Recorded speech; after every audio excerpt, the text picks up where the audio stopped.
Olá, eu sou a pastora Mônica Sampaio de Melo e nós vamos ler mais uma lição do estudo devocional do Velho Testamento, escrito pelo apóstolo Jefferson Neto, e com a autorização dele nós vamos ler a lição número 5 do tema número 1.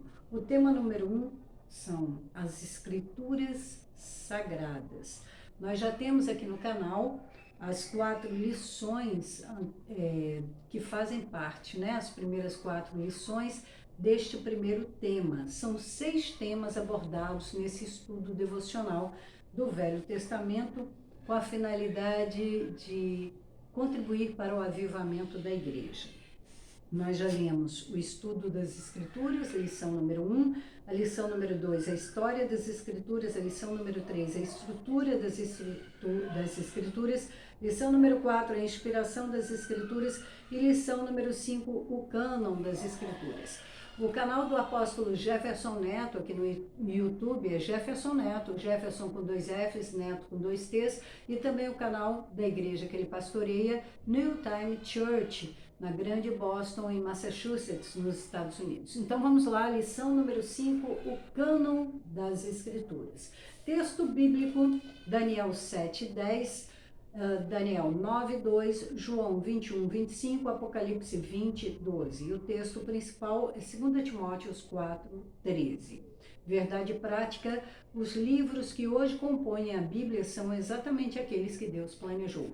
Eu sou a pastora Mônica Sampaio de Melo e dirijo a agência missionária Sementeira Divinas Promessas. Alvos dessa lição. Ao término desta lição, os alunos entenderão: 1. A necessidade do cânon sagrado. 2. Como o cânon sagrado do Velho Testamento foi formado. 3. Como o cânon do Novo Testamento foi formado. Instruções preliminares.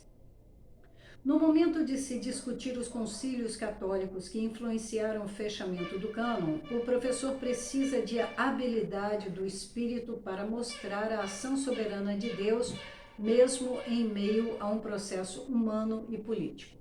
A soberania divina ultrapassa todas essas características humanas e principalmente quando o projeto universal de salvação divino está em jogo. Portanto, vale a pena salientar que foi Deus que pessoalmente selecionou cada livro do Velho e do Novo Testamento para que a Bíblia tivesse a forma que tem hoje. Um forte argumento de como a soberania de Deus prevalece sobre as maracutaias políticas humanas se encontra em Lucas 2:1. Naqueles dias saiu um decreto da parte de César Augusto para que todo o mundo fosse recenseado. Esse decreto era a centelha que forçaria José e Maria a viajarem para Belém, onde o Messias deveria nascer. As províncias romanas estavam diretamente debaixo do poder do Senado e não do imperador. Para que um decreto como esse fosse à mesa de César Augusto, ele teria que passar por um cansativo processo de votação no Senado, onde a corrupção e as propinas eram fartas. Mesmo assim, o decreto chegou a Nazaré no dia certo em que Maria tinha que iniciar a sua viagem para que Jesus não nascesse no lugar errado. Esse argumento reconhece a soberania de Deus sobre toda sorte de circunstância, manipulações, interesses humanos, tentativa de controle, etc. O controle será sempre de Deus. Provérbios 19:21. Enfoque do texto. O enfoque aqui é mostrar o mais claramente possível o escrutínio rigoroso pelo qual passaram os livros canônicos que hoje ocupam um lugar de honra na Bíblia. Eles não chegaram lá por acaso. Essas verdades fazem parte do processo de edificação da nossa fé. Quanto mais sólido é o processo de formação da nossa fé, mais impossível se torna nos demover do que cremos. Nós cremos em Deus e na sua palavra não por um acaso ou por um gosto de aventura. Não. Nós temos fundamentos sólidos e inegociáveis que fazem de nós cristãos membros da igreja que Jesus Cristo estabeleceu, Mateus 16:18, e assim seremos para sempre. Subsídios da lição 5. Homologoumena versus antilegomena. No estudo sobre o cânon bíblico, pelo menos algumas palavras precisam ser ditas a respeito desses dois termos gregos e o que eles significam. Por ocasião da formação do cânon do Novo Testamento, 20 dentre os 27 livros hoje conhecidos foram prontamente e universalmente aceitos como genuínos, portanto, inspirados por Deus. Esta aceitação unânime foi chamada de homologoumena, que quer dizer reconhecido. Esses 20 livros eram os 4 evangelhos, Atos, as epístolas de Paulo, 1 João e 1 Pedro. Os outros 7 livros, Hebreus e 2 e 3 João, 2 Pedro, Judas, Tiago e Apocalipse, foram debatidos por um certo tempo por algumas igrejas e foram classificados como antilegomena, ou seja, em disputa. O impasse concernente aos livros chamados antilegomena não estava no campo da canonicidade dos escritos, mas sim no campo da autografia. Será que eles realmente haviam sido escritos pelos homens que se diziam os autores? Hebreus não traz o nome do seu autor. 2 Pedro difere de 1 Pedro em estilo. Tiago e Judas se autodenominam servos ao invés de apóstolos. O autor de 2 e 3 João se autodenomina presbítero ao invés de apóstolo. E Judas registrou histórias apócrifas, como a de Enoque, por exemplo. Por essas razões, esses livros não foram aceitos imediatamente no cânon. Depois de um escrutínio minucioso, eles finalmente foram reconhecidos como genuínos. No final do quarto século, todas as igrejas já os reconheciam como canônicos, assim como os outros 20 homologoumena. O cânon das escrituras. Introdução. O termo cânon tem origem no grego e significa vara de medir ou regra. Este termo é usado para classificar os livros considerados inspirados por Deus que compõem a Bíblia Sagrada. Estudar a formação do cânon sagrado fortalece consideravelmente a nossa convicção sobre a inspiração verbal das Escrituras. Tópico número 1. A importância do cânon sagrado. Na lição passada, nós tratamos da questão da inspiração do texto sagrado. Esta lição está na sequência de propósito, porque se a Escritura é de fato um texto inspirado por Deus, tem que ter havido algum crivo seletivo para separar os atuais 66 livros de entre tantos outros livros contemporâneos dos canônicos. Esse crivo existiu, ele foi longo, rigoroso e se chama canonicidade. Tópico 1.1. Por que o cânon tornou-se necessário? Desde que a voz dos profetas e apóstolos começou a ser ouvida na antiguidade, surgiu a necessidade iminente de se estabelecer um cânon sagrado. Sob a inspiração divina, eles sabiam o que era inspirado e o que não era. Mas, com a morte desses homens e o cessar da inspiração, tornou-se necessário reunir os seus escritos para se saber qual foi a mensagem de cada um deles, bem como preservá-la da corrupção. Outra razão para a formação do cânon era o perigo constante que esses escritos corriam de serem alterados. A essas alturas, já havia muitas obras literárias reivindicando serem inspirados. Sendo assim, surgiu a pergunta que não queria calar: quais desses escritos são realmente inspirados? Qual a extensão da literatura inspirada? Ainda uma outra razão forte para a formação do cânon estava no fato do louco imperador Diocleciano ter decretado em 302 depois de Cristo que todos os livros sagrados fossem queimados. Assim, a questão se levantou sobre quais livros mereciam o direito legítimo de serem chamados de inspirados. Tópico 1.2, um longo e exaustivo processo, até se chegar ao vaticínio final dos 66 livros que conhecemos hoje, o que se deu no Concílio de Trento em 8 de abril de 1546, houve uma longa jornada de discussão, confirmação de alguns livros e a rejeição de muitos outros que reivindicavam um lugar privilegiado no cânon. Por centenas de anos, muitos escritos foram vistos e revistos incansavelmente para ver se atendiam plenamente à expectativa de um escrito inspirado.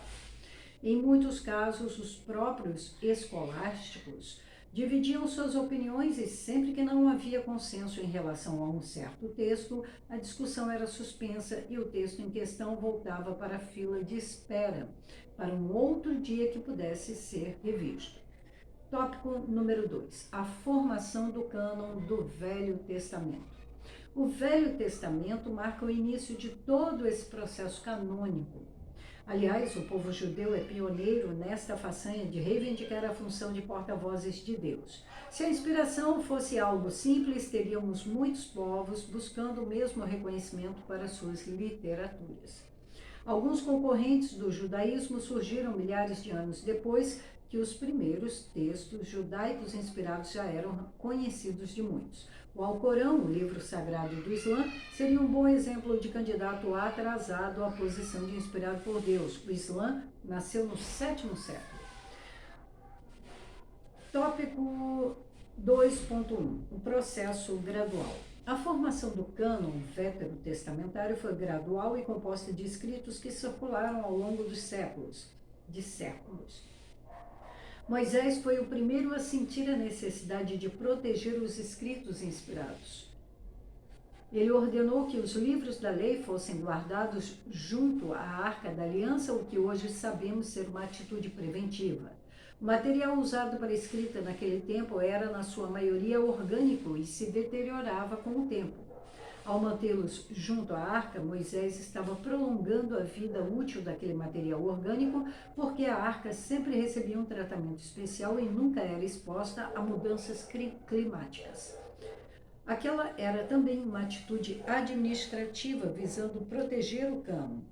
Conferir com 2 Reis, capítulo 22, 8, Josué 24, 6, 1 Samuel 10, 25. Tópico 2.2, protegido no templo. Os textos citados acima não deixam dúvidas de que o cânon sagrado foi guardado por muito tempo no templo do Senhor.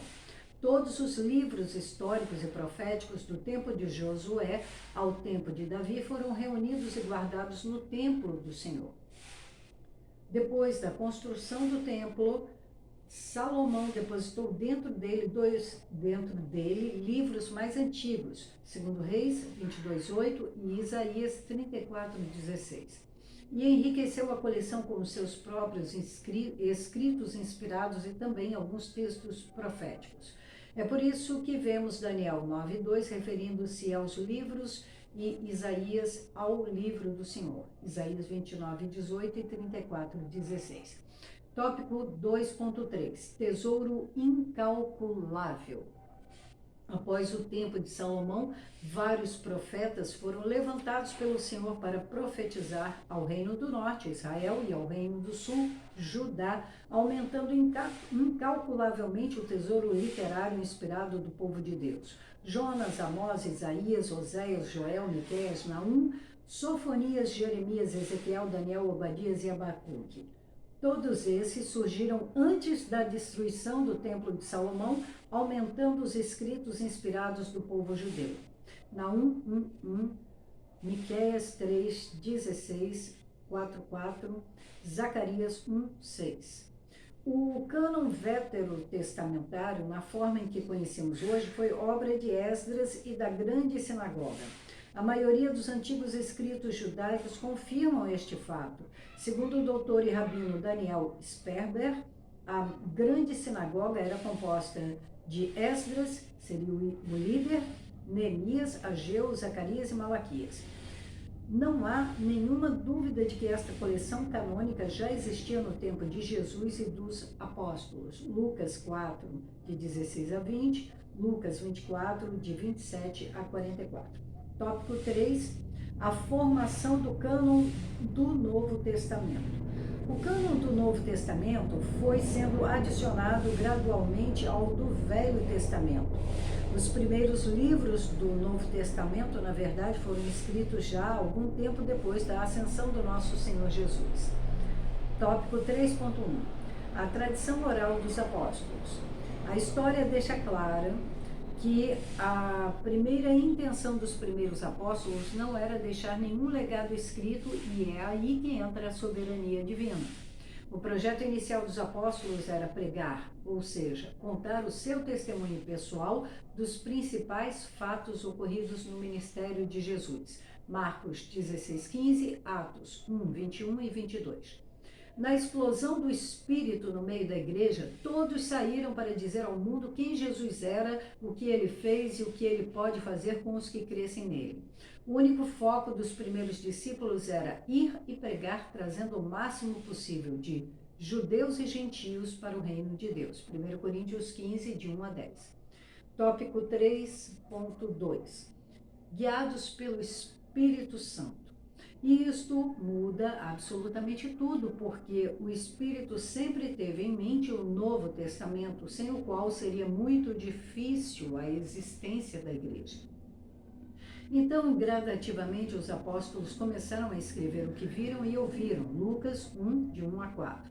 Esses escritos se tornaram imprescindíveis à medida em que o tempo dos primeiros apóstolos estava chegando ao fim.